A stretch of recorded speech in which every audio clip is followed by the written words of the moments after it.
estamos junto a Clara Nahún. Ella es psicóloga espiritual, coach, se dedica al liderazgo, vive hace 25 años en Estados Unidos y va a hablar de algo, una palabra que es muy difícil de pronunciar, que es el perdón. Y cómo nos cuesta a algunos, y sobre todo el perdón en el ámbito laboral, donde hay veces que somos celosos de alguien que nos traicionó, de un compañero de trabajo. Así que bueno, bienvenida, Claudia. Bueno, muchísimas gracias.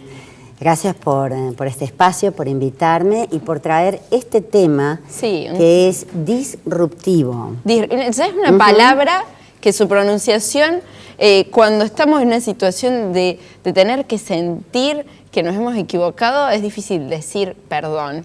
¿Cómo hacemos para decirle perdón a un socio, por ejemplo, o a un compañero de trabajo que nos traicionó? Bueno, el tema, desde el punto de vista que arribo el tema del perdón, es un cambio de paradigma. Va más allá del perdón individual, de te perdono, me perdono, porque desde ese punto de vista nos estamos condicionando a que la persona que nos hirió nos perdone. Claro. Entonces cambia.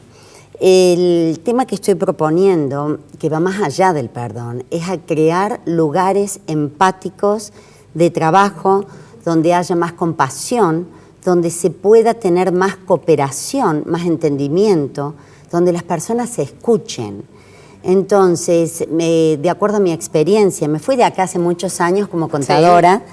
Y pensaba volver después de obtener mi maestría en negocios. Todavía estoy allá.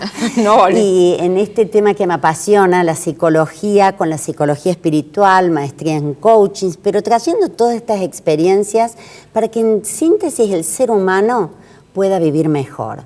Pero claro, no solamente en la casa. Este tema es, ¿por qué es disruptivo?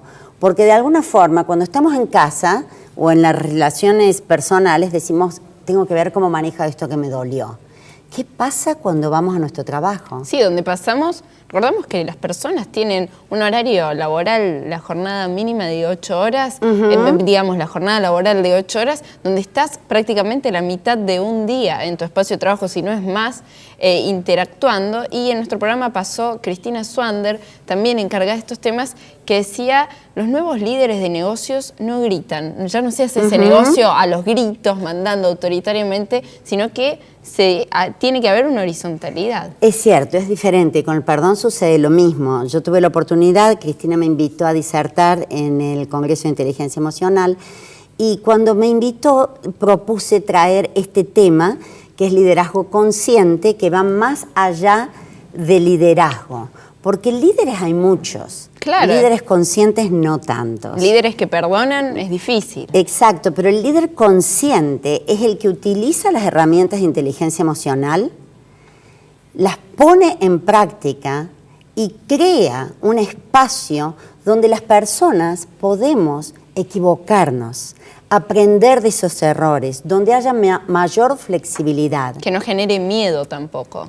Bueno, lo que acabas de decir es perfecto. Lo que sucede es que el perdón ayuda o abre el espacio para que donde hay miedo, porque te imaginas que si estás trabajando y tenés miedo a equivocarte, por no todas las consecuencias, y no quiere decir que tengamos que tener un empleado o que las personas sigan si no es lo apropiado, ¿verdad? Sí. O si no las habilidades o capacidades que tiene esa persona no funcionan. Creo que todos tenemos que ser responsables de nuestras elecciones y todo tiene consecuencias. Y no solo en el ámbito laboral, porque pienso que miedo a equivocarse tiene quizás un deportista de alto rendimiento, un chico en la escuela.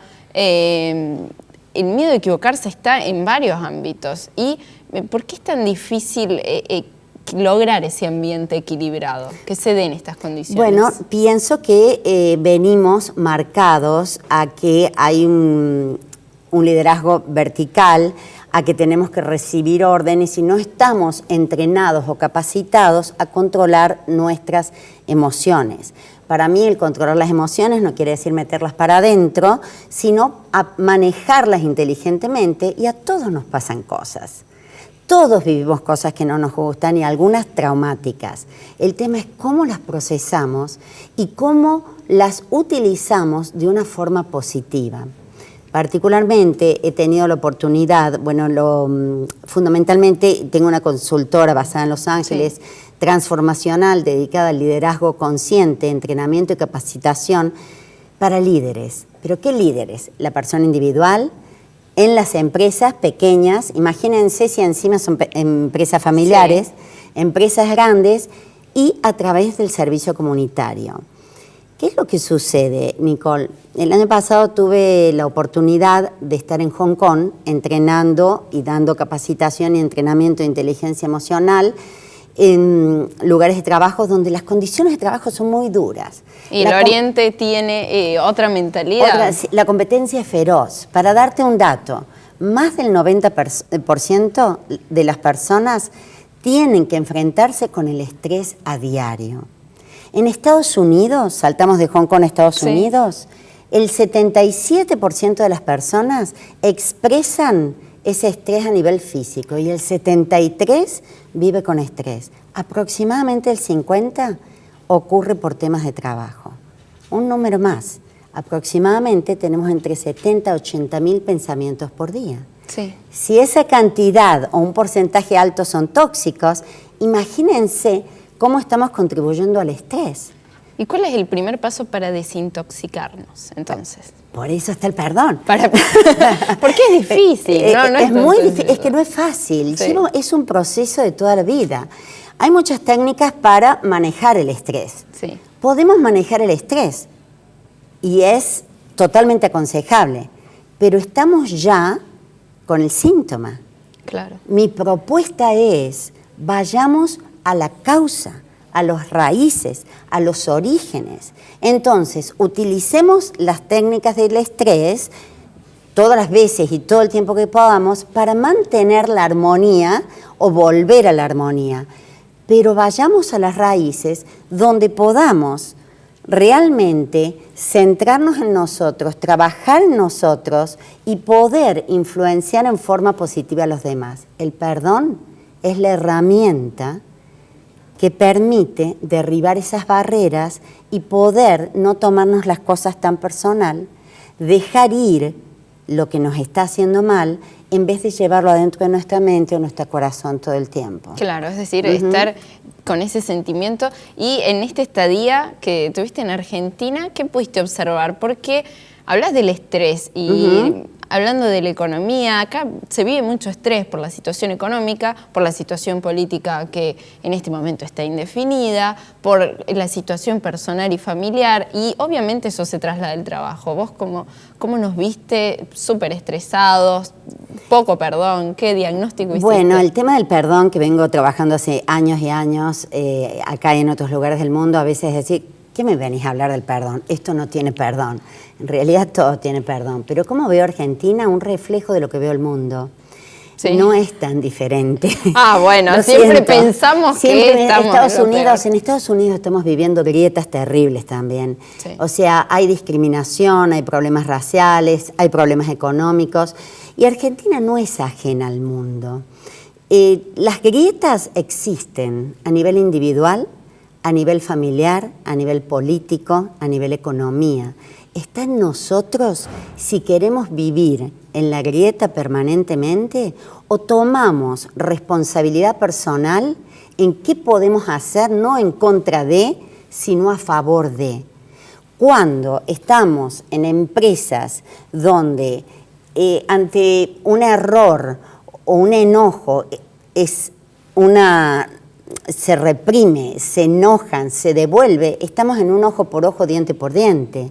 Y creemos que el perdón, por ejemplo, lo podemos llevar de otra forma, pero podemos traer la empatía, la compasión, el entender desde otro punto de vista, es para débiles. Y en realidad, las personas fuertes, hay una cita de Gandhi que decía, solo los fuertes pueden perdonar. Claro. O sea, es un atributo de los fuertes. ¿Por qué?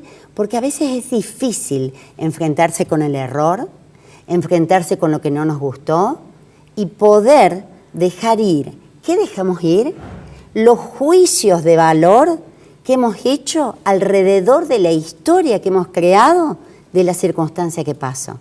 Es toda una introspección. Exactamente, y a veces es ver qué es Por ejemplo, Nicole, algo te dolió, te molestó, te hirieron, te ningunearon, como se dice acá. Sí, me encanta esa palabra ahora porque antes me había olvidado, no la había aprendido. Pasa todo el tiempo, todo en la el tiempo, calle, en la calle, negocio. afuera. Entonces, el hecho es lo que sucedió. La historia que nos hicimos alrededor de eso es distinta. Claro. Por ejemplo, me traicionaron. ¿Qué quiere decir si me traicionaron? Que no sirvo, que esto no va, si me echaron no sirvo para nada. No es así. Tenemos que separar el hecho de la historia que nos hacemos. Al soltar eso, liberamos ese pensamiento tóxico, claro, que es como llevar la basura adentro todo el tiempo, lo sacamos y nos empoderamos. No estamos diciendo lo que me hicieron está bien. No necesitamos ni siquiera reconciliarse, pero podemos, desde ese lugar de empoderamiento, tomar decisiones conscientes en qué es lo mejor. Y no solamente lo mejor para mí, sino para el bien común. Claro, crecer como personas y en todos los ámbitos, lo cual es difícil porque, como decís vos, hay que, por ejemplo, un despido. Te despiden. Y te haces en la cabeza, quizás no fui lo suficientemente competitivo, no cumplí con los objetivos, pero vos decís que hay que dejar. Bueno, el tema es, hay una línea muy finita. Por ejemplo, a alguien lo despidieron, decíamos recién. A lo mejor no cumplí con los objetivos. A lo mejor es cierto, no cumplí con los objetivos, es un hecho. Ese es el hecho. Hay que reconocerlo. A ver qué es lo que no hice y podría cambiar para el futuro. Si yo después empiezo a decir, perdí la dignidad. ¿Qué voy a decir cuando llegue a casa? Que puede ser, claro, ¿no es cierto? Pero cómo me siento como ser humano. Es decir, no pierdo la esencia, no pierdo lo que soy como ser humano, pero sí puedo tomar una acción responsable y evaluar cuál es la devolución o la retroalimentación que me da lo que sucedió. Procesar mis emociones y actuar en una forma empoderada. Cuando actúo o devuelvo con violencia, recibo más violencia y la cadena de violencia no se acaba. Entonces, eso cambia en cómo nos podemos relacionar con las personas. El resultado no siempre es lo que esperamos a veces, pero las expectativas nos están atando a algo que a lo mejor no es acorde y nos estamos presionando en una forma extra. Bueno, gracias, y como lo dice tu nombre, muy claro. Todo perfecto. Creo que dijiste una clave: la violencia sigue generando más violencia y es muy importante esta actividad y la del perdón en todos los ámbitos. Bueno, en el ámbito laboral, por supuesto, pero también en el personal. Creo que es una base de muchas religiones, de muchas terapias, así que te agradecemos por estar en nuestro. Bueno, te quisiera aclarar una cosa, del perdón desde el punto de vista, para que queden claro, como no es desde el punto de vista religioso. A cualquier ser humano le puede ayudar, pero no es desde el punto de vista religioso. Es un regalo que nos hacemos a nosotros mismos para poder solucionar conflictos desde otro nivel, desde el nivel del corazón y no desde la herida que nos causó. Muchas gracias.